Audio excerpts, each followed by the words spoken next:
વર વગરની વહુની વાર્તા। ભૃગુપુર ગામમાં એક બ્રાહ્મણ બ્રાહ્મણી રહે। પતિ પત્ની બહુ ધર્મિષ્ઠ અને ધર્મ ધ્યાન કરનાર। સંપત્તિ તો ઘણી પણ સંતતિ નહીં, શેર માટીની ખોટ। પાવન પુરુષોત્તમ માસ નજીક આવ્યો। બ્રાહ્મણી વિચાર કરે છે કે પ્રભુએ એકાદ દીકરો દીધો હોત તો દીકરાની વહુ આવત। વહુ ઘરનું કામ કરત અને હું નિરાતે પ્રભુ ભજન કરત। રાંધવા ચીંધવાની કડાકૂટ ન રહે અને હૈયા હેઠે કથા વાર્તા સંભળાય। બ્રાહ્મણીએ મનની વાત પતિને કરી। બ્રાહ્મણ તો હસવા લાગ્યો। દીકરા વગરની તે વહુ આવે ખરી? પણ બ્રાહ્મણીએ તો હઠે ભરાણી કે હવે તો આ ઘરમાં વહુ આવે તો જ, નહીતર ના। દીકરા હોય એ તો વહુ લાવે, પણ વગર દીકરે વહુ લાવે તો જ ખરા કહેવાય। બ્રાહ્મણ તો મૂંઝાયો। ત્યારે બ્રાહ્મણીએ ઉપાય દેખાડ્યો કે તમે કન્યા શોધી કાઢો। કન્યાના મા બાપ પૂછે કે વર ક્યાં છે? ત્યારે કહેવાનું કે દીકરો કાશીએ ભણવા ગયો છે, એની પોથી છે, એની સાથે કન્યા 3 ફેરા ફરે, ચોથો ફેરો દીકરો કાશીએથી આવીને ફરશે। બ્રાહ્મણના ગળે વાત ઉતરી ગઈ। એ તો નીકળ્યો કન્યા શોધવા। ગામે ગામ ફરતો ત્રંબાવટી નગરીમાં આવ્યો।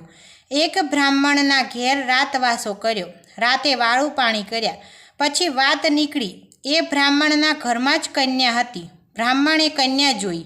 રૂપના અંબાર જેવા સદગુણી કન્યા જોઈને બ્રાહ્મણનું મન માની ગયું। કન્યાના પિતાએ પણ હા પાડી। ઘડિયા લગ્ન લેવાયા। પોથી સાથે ફેરા ફરીને કન્યા સાસરે આવી। બ્રાહ્મણીના હરખનો પાર ન રહ્યો। એણે તો ઘરની બધી જવાબદારી વહુને સોંપી દીધી અને પોતે ધર્મ ધ્યાનમાં લાગી ગઈ। પુરુષોત્તમ માસ શરૂ થતાં બ્રાહ્મણ બ્રાહ્મણી નદીએ સ્નાન કરવા જાય, વાર્તા સાંભળે, દેવ દર્શન કરે અને બપોરે ઘેર આવીને તૈયાર ભોજન જમે। એક દિવસ બ્રાહ્મણ બ્રાહ્મણી નદીએ નાહવા ગયા। પાછળથી પડોશણ દેતવા લેવા આવી। વહુને જોઈ પૂછવા લાગી કે તું કોણ છે?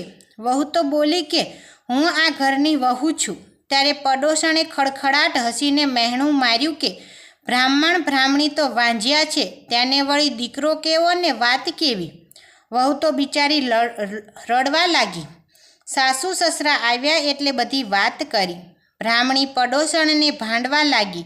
પછી વહુને રાજી રાખવા 7 ઓરડાની ચાવી આપતા કહ્યું, 6 ઓરડામાં ખાવા પીવાની, પહેરવાની, ઓઢવાની ચીજ છે। ખાજો પીજો, પહેરજો, ઓઢજો, પણ 7મો ઓરડો ખોલશો નહીં। વહુએ તો ચાવી લઈ લીધી। પહેલો ઓરડો ખોલ્યો, એમાં મેવા મીઠાઈ હતા, બીજામાં હીરના ચીર, ત્રીજામાં હીરા માણેક, એમ 6 ઓરડા જોઈ લીધા। પછી સાસુની શિખામણ ભૂલીને 7મો ઓરડો ખોલ્યો તો અંદર એક દિવ્ય પુરુષ બેઠો બેઠો પોથથી વાંચે છે।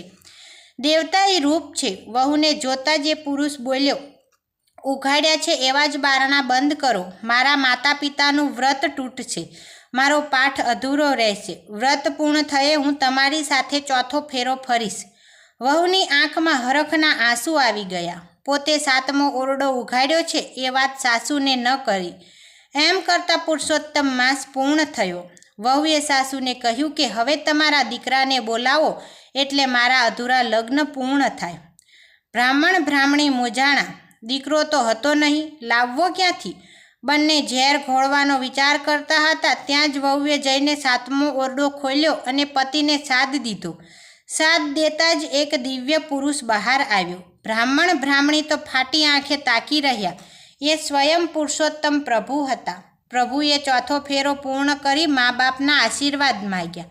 ત્યારે બ્રાહ્મણ બ્રાહ્મણીની આંખો વરસી પડી।